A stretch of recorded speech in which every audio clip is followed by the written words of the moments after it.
लॉकडाऊनमध्ये सरकारमध्ये सुरू असलेल्या गोंधळावरून विरोधी पक्षनेते देवेंद्र फडणवीस यांनी जोरदार टोला लगावलाय। काय सुरू काय बंद, कुठे आणि केव्हापर्यंत, लॉक की अनलॉक, पत्रकार परिषद की प्रेस रिलीज, अपरिपक्वता की श्रेयवाद असं ट्विट करत फडणवीसांनी सरकारवर जोरदार टीका केली।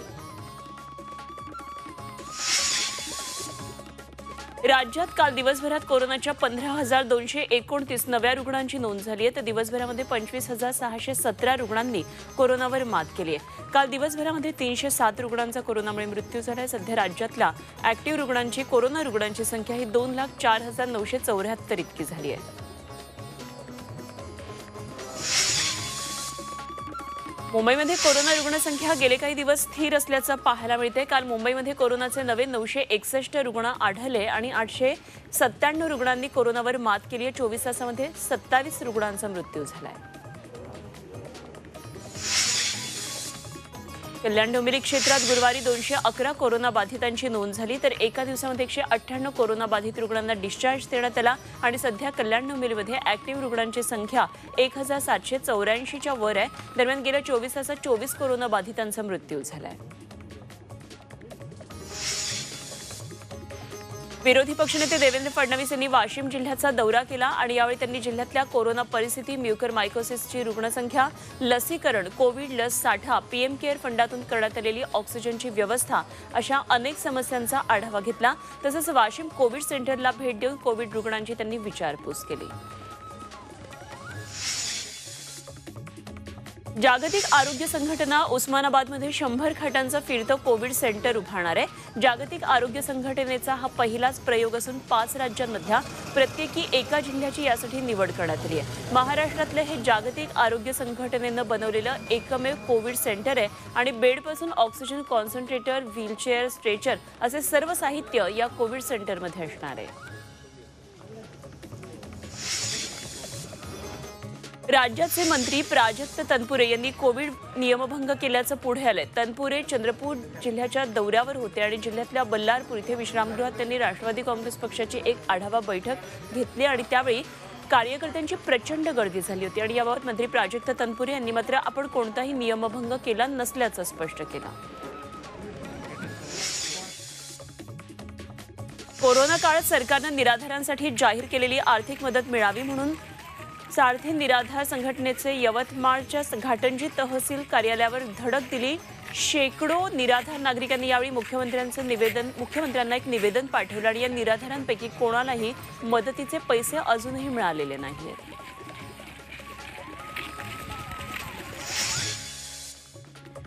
सोलापूरमध्ये विडी कामगार महिलांनी महापालिकेवर धडक मोर्चा काढला। जवळपास 2 महिन्यांपासून बंद असलेला विडी उद्योग सुरू करावा अशी मागणी त्या करतात।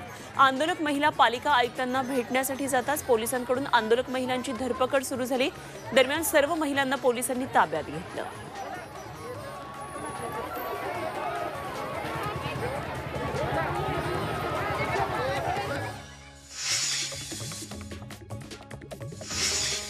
सध्या कोरोना रुग्णांची संख्या ही लक्षणीयरित्या कमी झाल्यानं कल्याण डोंबिवलीमध्ये लॉकडाऊनचे निर्बंध शिथिल करण्यात आलेत, पण नागरिक पुन्हा एकदा बेफिकीरपणे वागू लागलेले आहेत। दुपारी 2 पर्यंत दुकानं सुरू ठेवण्याची वेळ असल्यामुळे बाजारपेठेत मोठी गर्दी होऊ लागली आणि त्यामुळे पुन्हा एकदा कोरोना रुग्णवाढ होण्याची शक्यता नाकारता येत नाही।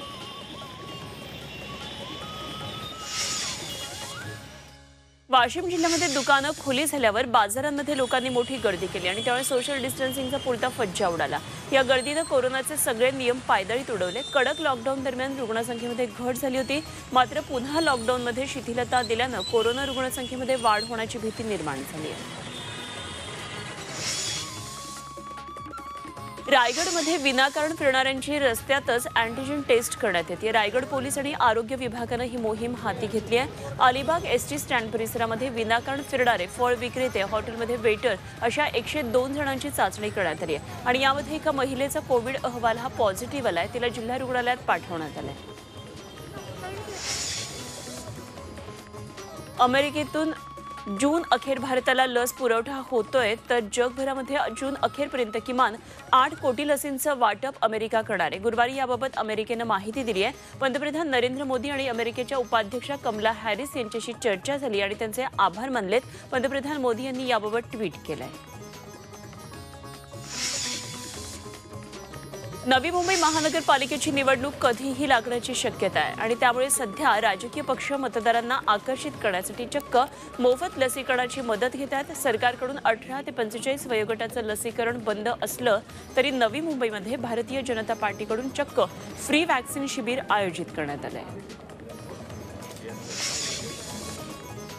पालिकेनं सुरू केलेल्या लसीकरणाच्या ठिकाणी राजकीय नेत्यांनी जाहिरातबाजी करू नये अशी तंबी मुंबई महापालिका आयुक्त इक्बाल सिंग चहल यांनी लोकप्रतिनिधींना दिली आहे। लोकप्रतिनिधी पक्षीय राजकारण आणि श्रेयवाद यासाठी जाहिरातबाजी करत असल्याच्या अनेक तक्रारी आल्यामुळे पालिका आयुक्त इक्बाल सिंग चहल यांनी तीव्र नाराजी व्यक्त केली आहे।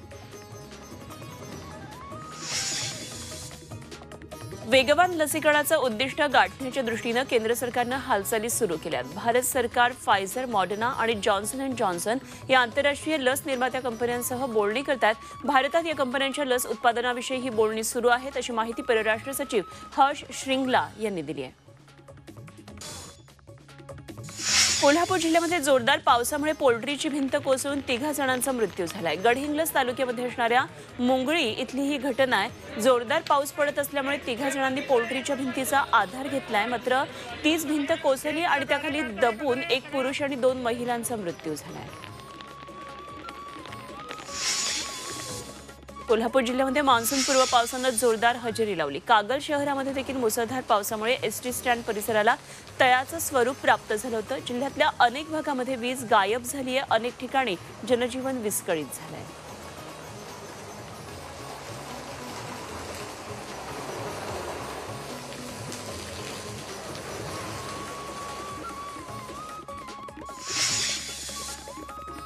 सांगली आणि मिरज परिसरात मान्सूनपूर्व पावसानं हजेरी लावली।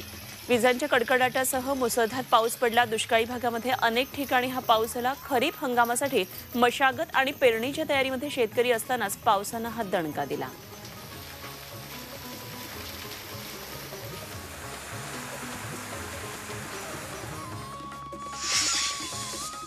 सातारा महाबळेश्वर रस्त्यावर मामुर्डी गावाजवळ पुलाचा भराव वाहून गेला आणि त्यामुळे काही काळ वाहतूक ठप्प झाली होती। जावळी तालुक्यामध्ये गेले 2 दिवस मोठ्या प्रमाणामध्ये पाऊस झाल्यानं भराव वाहून गेला आणि त्यामुळे साताऱ्याहून प्रवास करणाऱ्यांनी मेढा मोहाट पुलावरून म्हातेमार्गे केळघर महाबळेश्वर असा प्रवास करावा असं आवाहन करण्यात आलं आहे।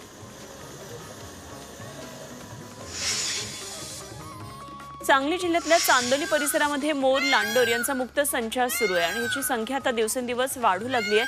मान्सून जवळ येऊन ठेपलाय, दररोज आकाशामध्ये ढग जमा होतात। निसर्गातल्या या वातावरणामुळे मोर लांडोर यांचा केकाराव दिवसभर परिसरामध्ये ऐकायला मिळत आहे।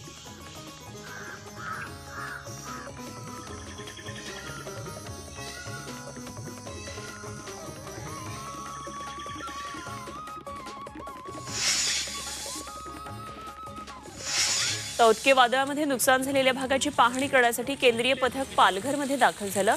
वसई भागातल्या शेती नुकसानीची पाहणी केल्यानंतर बहाडोलीमधल्या जांभळाच्या शेत नुकसानीची देखील पथकानं पाहणी केली आणि त्यानंतर समुद्र किनाऱ्यावर जाऊन मच्छीमारांच्या नुकसानीची पाहणी या पथकानं केली। वसई तालुक्यात तौत्के वादळानं झालेल्या नुकसानीची पाहणी करण्यासाठी केंद्र सरकारचं एक विशेष प्रतिनिधी पथक विरारमध्येही दाखल झालं होतं आणि यावेळी त्यांनी विरारच्या अर्नाळ्यातल्या कोडूचा पाट या सर्वाधिक नुकसानग्रस्त भागाची पाहणी केली। या पथकातल्या अधिकाऱ्यांनी स्वतः वादळानं नुकसान झालेल्या शेतकऱ्यांशी आणि बोटींचं नुकसान झालेल्या कोळी बांधवांशी बातचीत केली। ठाणे जिल्ह्यातल्या उल्हास नदीपात्रातल्या जलपर्णी हटवण्यासाठी उल्हास नदी बचाव कृती समिती आणि सगुणा रुरल फाउंडेशन या 2 संस्थांनी जैविक प्रक्रिया मोहीम हाती घेतली आहे। 13 एप्रिल रोजी उल्हासनगरजवळच्या कांबा आणि वरप गावाजवळ नदीपात्रातली जलपर्णी हटवण्याचं काम हाती घेण्यात आलं आहे। एक खिडकी योजनेद्वारे बँकांनी कृषी क्षेत्राला तातडीनं वित्तपुरवठा करावा असे आदेश मुख्यमंत्र्यांनी दिले। उद्योग प्रकल्पांना वेगानं मंजुरी दिली जाते आणि त्यानुसार कृषी अंतर्गत प्रस्तावांना बँकांनी तातडीनं मंजुरी द्यावी असे निर्देश उद्धव ठाकरेंनी दिलेत। राज्यस्तरीय बँकर्स समितीची बैठक मुख्यमंत्र्यांच्या अध्यक्षतेखाली पार पडली आणि त्यावेळी त्यांनी हे आदेश दिले। महाराष्ट्राचं मिनी काश्मीर अशी ओळख असलेल्या महाबळेश्वरमध्ये आता निळ्या तांदळाचं उत्पादन घेतलं जातंय। प्रतापगडाच्या पायथ्याला वाडा, कुंभरोशी, बिरामणी या गावांमध्ये याचा प्रयोग झाला आणि या निळ्या भाताचं वाण इंडोनेशियामधून आसाममध्ये आलं। पुढे 2018 मध्ये अहमदनगर जिल्ह्यातल्या शेतकऱ्यांनी हे वाण राज्यात आणलं।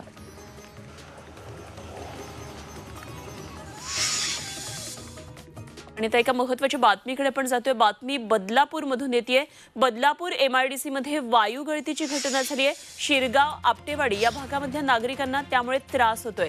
3 किलोमीटर परिसरामध्ये धुराचं साम्राज्य पसरलंय। प्रदूषण नियंत्रण महामंडळाचं मात्र याकडे दुर्लक्षच होतंय। बदलापूरच्या शिरगाव MIDC मध्ये ही वायू गळतीची घटना झाली आहे। नोबेल इंटरमिडिएट्स या कंपनीमध्ये ही वायू गळती झाली आहे आणि या कंपनीमध्ये कुत्र्यांचं खाद्य तयार होतं। ओव्हरहीटमुळे सल्फ्युरिक ॲसिड आणि बेन्झिल्स ॲसिडमध्ये केमिकल रिॲक्शन झाली आणि त्यामुळे ही घटना घडली आहे। 3 किलोमीटरच्या परिसरामध्ये धुराचं साम्राज्य पसरलेलं आहे आणि या धुरामुळे समोरचं काहीही दिसत नव्हतं। इथल्या घाबरलेल्या गावकऱ्यांनी घराच्या दारं खिडक्या लावून घेतल्या। शिरगाव, आपटेवाडी या भागातल्या नागरिकांना त्यामुळे मळमळ, डोकेदुखी, डोळे चुरचुरणे, उलटी असा त्रास होतोय। अग्निशमन दलाच्या जवान घटनास्थळी पोहोचले आणि त्यांनी ही गॅस गळती थांबवली। मात्र एवढी मोठी घटना घडली असताना देखील प्रदूषण नियंत्रण मंडळाचे एकही कर्मचारी घटनास्थळी पोहोचलेला नव्हता। प्रथमतः आम्हाला खूप असं म्हणजे तिखट वास येत होता गॅसचा, प्रदूषित, म्हणून असं वाटलं की गॅस वगैरे लिकेज झाला म्हणून आम्ही बाहेर बघितलं तर पूर्ण वातावरण असं धुकाळ झालेलं होतं। मला नागरिकांचे फोन यायला लागले, दादा असं हवेमध्ये एकदम खराब वास येतोय, घशाला खवखवते, उलटीसारखा होतोय। कृष्णा नावाची कंपनी आहे आपल्या MIDC मध्ये पोलिसांच्या मागे। पोलिसांनी सहकार्य केलं आणि पटकन तो लिकेज काढला। सल्फ्युरिक ॲसिडची मात्रा थोडी जास्त झाल्यामुळे प्रेशर आणि टेम्परेचर शूट झालं आणि त्याचंच चेन रिॲक्शन होऊन त्यापासून एक कोरोजिव्ह म्हणजे जो ह्युमन बॉडीला त्रासदायक ठरणारा गॅस तयार झाला आणि तो पूर्ण वातावरणामध्ये पसरून लोकांना डोळे चुरचुरणे, कफ, खोकल्यासारखं आणि इत्यादी त्रास सुरू झाले।